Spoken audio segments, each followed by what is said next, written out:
Okay, so magandang araw po sa inyong lahat mga idol. So ayan, for today's video ay ituturo ko po sa inyo kung paano gumawa ng dishwashing liquid. So ayan, dahil dumating na yung ating in-order dito sa online. So kaya ay bubuksan na natin ito at isi-share ko na rin sa inyo kung paano nga ba kadali gumawa ng dishwashing liquid. So ayan, so sa mga gustong matuto at napakadali lang po nitong gawin, so panoorin nyo lang po itong ating video para po magkaroon kayo ng idea kung paano nga ba kadali gumawa ng dishwashing liquid. So ayan po, magsimula na tayo mga idol. So ang gagawin natin ay bubuksan muna natin, so ayan,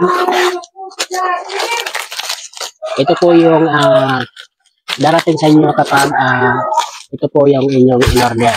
Ayan po, nag-carton po siya. So, napaka-safe po ito, So, ayan.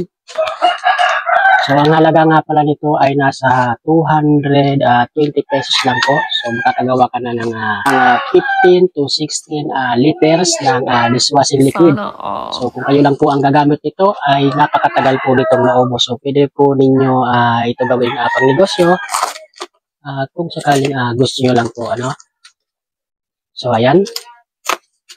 Buksan na po natin. So, ayan, ito po yung laman niya. Ayan po. Wow! Ayan po siya kadami. At nag-add na rin po ako dito ng decreaser at pong booster. So, nasa inyo na po yan kung mag-a-add kayo ng ganito.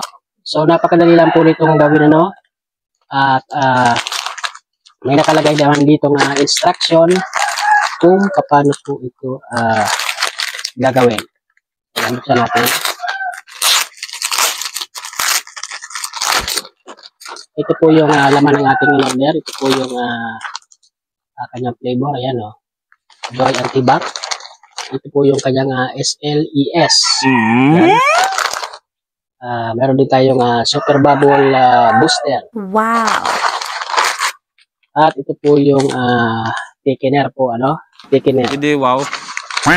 At dito naman po nakalagay yung lahat ng instruction kung paano po natin ito gagawin. So, ayan, ang susunod naman po nating step, ay kukuha na tayo ng tubig at ihahalo na natin ito. So, i-share ko po yan sa inyo, So, ayan, magsimula na ulit tayo.